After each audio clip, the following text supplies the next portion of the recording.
Greetings. My name is Jordan Evans, and today I will be giving my landmark analysis on the Freedmen's Bureau.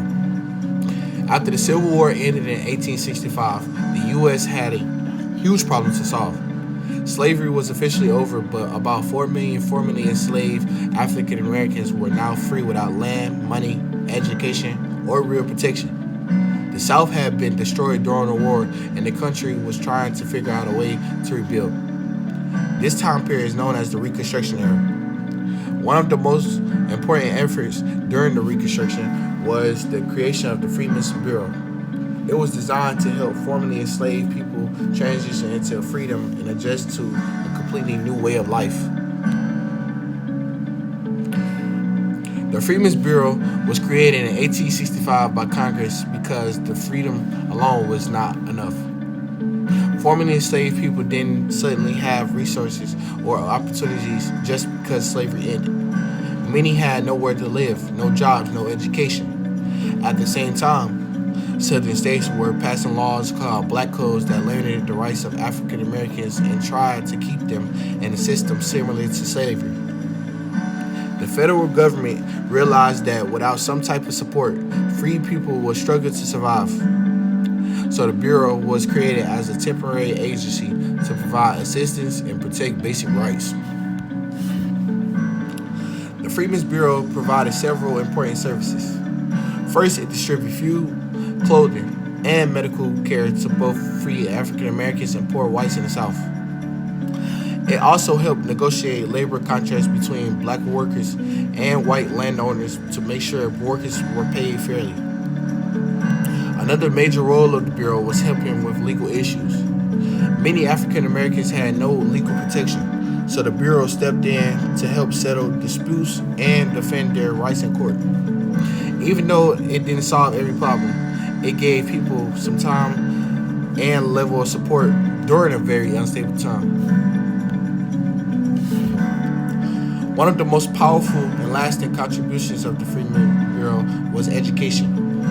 Education had been denied to enslaved people for generations, so learning to read and write was extremely important. The Bureau worked with northern missionaries and teachers to build thousands of schools around the South.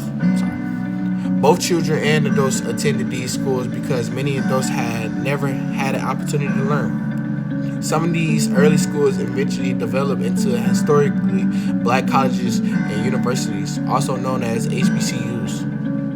Even though the Bureau only lasted about 12 years, its investment in education had effects that lasted for generations and generations. Despite its efforts, the Freedmen's Bureau faced serious challenges. Many white Southerners strongly opposed it because they believed the federal government should not interfere in the states. White supremacist groups like the KKK used violence and intimidation to stop African Americans from gaining political and social power. On top of that, the Bureau was underfunded and didn't have enough staff to reach everyone who needed help.